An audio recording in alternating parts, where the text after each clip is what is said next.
Biz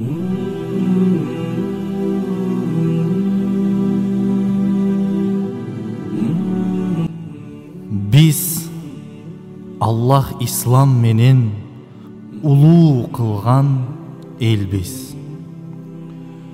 Эгерде исламсыз улуулукту эңсесек, Алла бизди кадырсыз кылат.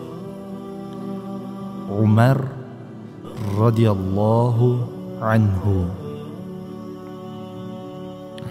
Башың кете турган болсо да, чынчылдыктан тайба. Кимдин күлкүсү көп болсо, анын айбаты жоголот. Кимдин тамашасы көп болсо, анын кадыры жоголот. Ким кайсыл нерсе менен алектенсе, ошо нерсе менен таанымал болот. Алланы көп эстегиле, анткени ал шыпа. Адамдарды көп эстебегиле, анткени ал оору. Унчукпай отурганым үчүн өкүнгөнүм жок. Сүйлөгөнүм үчүн көп жолу өкүндүм. Үч нерсе бир тууганыңдын сага болгон жакшы көрүүсүн арттырат. Салам айтышың, отурганда орун беришиң, аны өзү жакшы көргөн ат менен аташың. Ичиңерди ондогула, сыртыңар өзү оңолот. Адамдардын эң акылдуусу, эң кечиримдүүсү.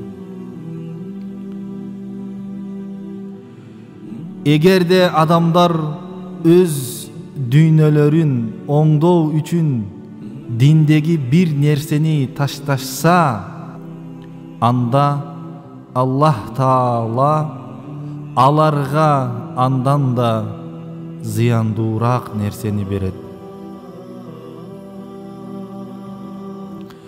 Жакшылыкка чакыруучу болбогон жана жакшылыкка чакыруучу адамдарды жакшы көрбөгөн коомдо жакшылык жок.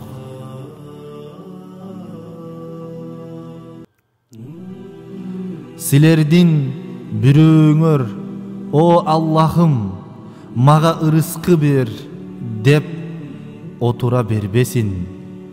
Чынында силер асмандан алтын да, күмүш да жаабастыгын жакшы билесиңер. Сараңдык уят, коркоктук, кемчилик, кедейлик, тилсиздик, акыл, өз жеринде чоочун, алсыздык, апаат, сабыр, баатырдык, Кудайдан коркуу, байлык жана бейиш. Кудайдын жолуна үн чыгарбай чакыргыла. Кантип деп сурашты. Абу Бакыр радиаллаху анху, адеп ахлагыңар менен деп айтты. Силер душманыңарды сан менен дагы, убакыт менен дагы жеңе албайсыңар. Силер аларды ислам дини менен жеңе аласыңар. Эгерде силер да душманыңардай күнөөгө баткан болсоңор, анда жеңиш алардыкы болот. Даанышмандык жаштын улуулугуна карап берилбейт. Алла аны кимге кааласа берет. Умар радиаллаху анху. Ким сырын жашырса, тандоо өз колунда болот. Илимди үч нерсе: талашуу, атаандашуу жана эл көрсүн үчүн үйрөнбөгүлө. Илимди үч учурда илим алуудан уялып, өзүңдү четке тартып, илимсиздигиңе ыраазы болуп таштаба.